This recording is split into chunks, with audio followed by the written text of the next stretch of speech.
गलवान घाटी में भारत चीन के बीच तनाव के बाद भारत सरकार ने चीन को सबक सिखाने की पहल कर दी है। भारत सरकार ने 59 चीनी ऐप को बंद कर दिया है। इसी मुद्दे पर बातचीत करेंगे। हमारे साथ साइबर बिट से साइबर एक्सपर्ट राकेश खरवाल जी हैं। राकेश जी, स्वागत है आपका पंजाब केसरी ग्रुप में।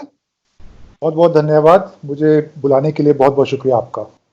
Thank you sir. आपका भी 59 ऐप बंद किए गए हैं। एक बड़ा झटका है चीनी सरकार को, क्योंकि उन पर आरोप ये लगा था कि ये डाटा लीक करते हैं, चीनी गवर्नमेंट को या अदर गवर्नमेंट्स को हिंदुस्तानियों का डाटा भेज रहे हैं। क्या कहना चाहेंगे आप? बिल्कुल ये सही बात है और ये काफ़ी दिनों से ये अटकलें चल रही थी मीडिया पे भी और बाकी जगहों पे कि चाइना में जितनी भी चाइना की ऐप्स हैं, इनका जो भी डेटा होता है वो सब चाइना की गवर्नमेंट के साथ शेयर होता है और वहाँ के लॉस भी वैसे हैं। जो भी चाइनीज़ कंपनीज हैं उनको बाई लॉ गवर्नमेंट के साथ डेटा शेयर करना है और ये काफ़ी दिनों से चल रहा था। मिनिस्ट्री के भी नोटिस में था कि बहुत टाइम से काफ़ी कुछ ये एप्लीकेशंस जो हैं बहुत सारा डेटा कलेक्ट कर रही हैं और ज़रूरत से ज़्यादा कलेक्ट कर रही हैं। तो इसके ऊपर काफ़ी दिनों से बातचीत हो भी रही थी और निर्णय हो नहीं रहा था। हो सकता है ये मौका मिला इस वक्त जो बॉर्डर पे जो चल रहा है उसकी वजह से अब भारत ने सोचा कि थोड़ा सा एग्रेसिव हो जाएं और ये बहुत बढ़िया पहला कदम है और मेरे हिसाब से ये बहुत ज़रूरी और आवश्यक कदम है। तो बार बार खबरें ये आ रही थी कि चीन भारत में साइबर हमला कर सकता है। फिलहाल ये 59 ऐप तो रिमूव कर दिए गए हैं, हट जाएंगे प्ले स्टोर से जहां जहां पर ये ऐप होंगे। लेकिन अब दूसरा खतरा साइबर सिक्योरिटी का भी बना हुआ है। हिंदुस्तान की गवर्नमेंट भी अलर्ट कर रही है। जो टेक्नीशियन है, जो साइबर से जुड़े हुए लोग हैं, वो भी बार बार ये कह रहे हैं कि चीन अपनी नापाक हरकतों को अंजाम देने के लिए साइबर हमला भी कर सकता है। आपसे जानना चाहेंगे, साइबर हमला क्या है, हमारे दर्शकों को समझाइए और किस तरह से होता है। जरूर, ये बहुत अच्छा सवाल पूछा आपने। इनफैक्ट साइबर हमला जो है ये एक वॉर की तरह नहीं है कि जो एक बार होता है, ये एक लगातार प्रयास होता है। और अगर आप देखोगे जो अभी वॉरफेयर है, पहले 3 डायमेंशन होते थे वॉर के, जल, स्थल और नभ। हर हर हर हर देश की यही 3 सेनाएं होती थी जो जल, स्थल और नभ में हमारी सुरक्षा करती थी।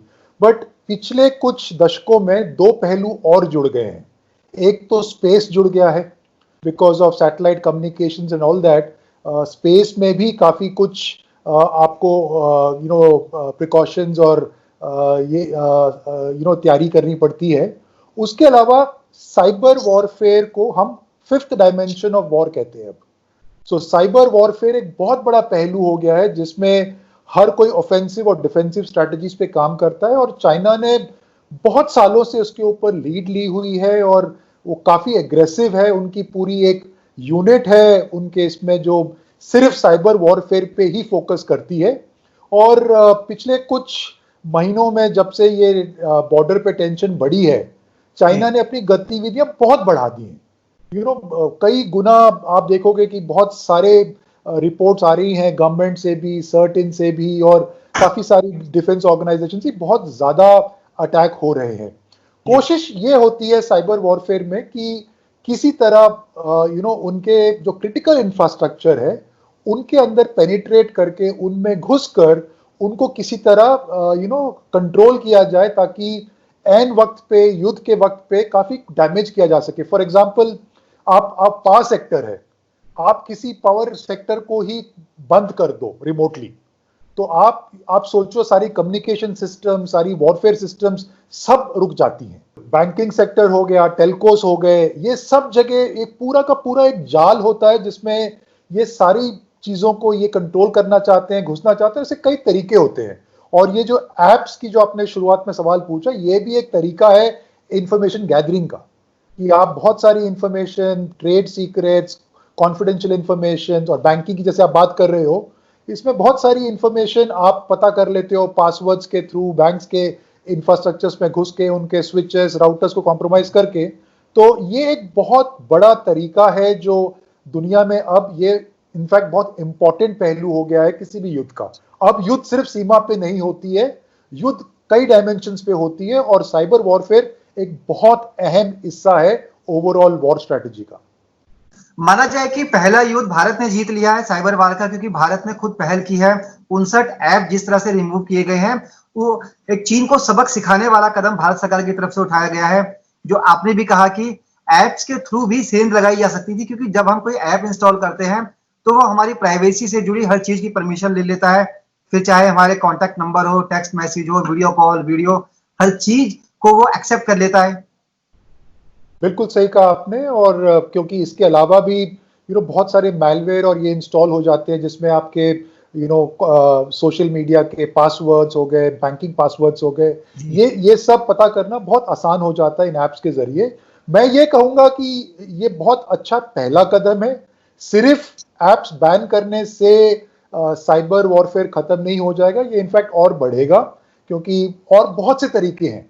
ऐप्स तो एक तरीका था आपके सिस्टम्स में घुसने का, बट और बहुत सारे, साइबर वॉरफेयर बहुत कॉम्प्लिकेटेड कॉन्सेप्ट है। और अगर आप पिछले एक आध महीने की अंडरवर्ल्ड में भी हलचल देखोगे तो बहुत सारी डिस्कशंस हो रही हैं इंडियन एसेट्स को लेकर, किस तरह से कौन कौन से एसेट्स पे किस तरह से घुसना है, क्या करना है, और ये इंफॉर्मेशन बहुत तरीकों से मिल भी जाती है। तो मैं ये कहूंगा कि ये बहुत अच्छा पहला कदम है, बट सिर्फ इनको बैन करने से आपकी साइबर वॉरफेयर खत्म नहीं होगी। भारत को भी ऑफेंसिव स्ट्रैटेजीज बनानी होंगी। हम आज तक ज्यादातर डिफेंसिव स्ट्रैटेजीज में रहे हैं। हमें भी घुसना होगा उनके देशों में, और उनके उनके एसेट्स को जानना होगा और समझना होगा, और उनके डिप्लॉयमेंट्स को समझना होगा। सो भारत को भी एक ऑफेंसिव साइबर स्ट्रैटेजी की ओर बढ़ना होगा। जी, राकेश जी, एक सवाल यह है कि ऐप तो लोगों की जेब में होते हैं, मोबाइल फोन में होते हैं, जिनसे हम लोग डायरेक्ट जुड़े होते हैं। आपने कहा कि साइबर वॉर सरकारी सिस्टम के अंदर भी घुस सकता है, पावर सेक्टर, बैंकिंग सेक्टर, हमारे जो आर्म से जुड़े हुए सेक्टर हैं, वहां भी अपनी सीन लगा सकता है। और आपने ये भी कहा कि अब भारत सरकार को आक्रामक रुख अपनाना पड़ेगा चीन और पाकिस्तान जैसे जो दुश्मन मुल्क है उनके खिलाफ। आपको लगता है कि चीन को एक सबक तो मिल गया, लेकिन हम लोग कहां पर खड़े हैं? हम साइबर की क्षेत्र में इंडिया कहां पर स्टैंड करता है? अभी उसको भी और मजबूत करने की जरूरत है। मैं इनफैक्ट साइबर क्षेत्र से पिछले 15-16 सालों से जुड़ा हुआ हूं, और मेरी बहुत सी चर्चा भी होती रहती है मिनिस्ट्रीज के साथ भी, कॉरपोरेट्स के साथ भी, प्राइवेट सेक्टर के साथ भी। और सबसे बड़ी बात यह है कि ये जो साइबर सेक्टर है ये बहुत तेजी से बदल रहा है। ये एक कैट एंड माउस, बिल्ली और चूहे वाला गेम है, क्योंकि आप कोई भी नई टेक्नोलॉजी निकालते हो तो उसका तोड़ निकल आता है, एक नए तरीके ढूंढ लेते हैं उसको ब्रीच करने के, फिर आपको फिर टेक्नोलॉजी को अपग्रेड करना होता है। सो ये जो गेम है ये चलती जाती है। भारत समहाउ किसी तरह से हमेशा रिएक्टिव मोड में रहा है। हम जब कुछ हो जाता है, हादसा हो जाता है, घटना घट जाती है, तब हम अपने डिफेंसेस को स्ट्रेंथन करते हैं।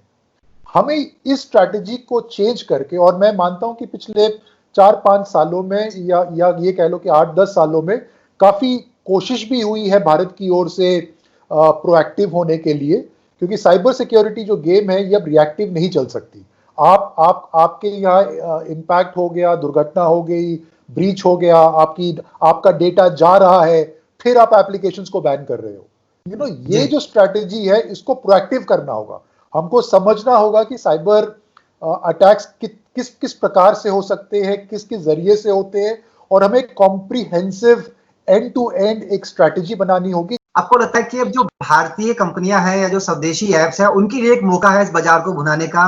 ये बिल्कुल सही वक्त है, क्योंकि लोग सोशल मीडिया पर एक्टिव रहते हैं।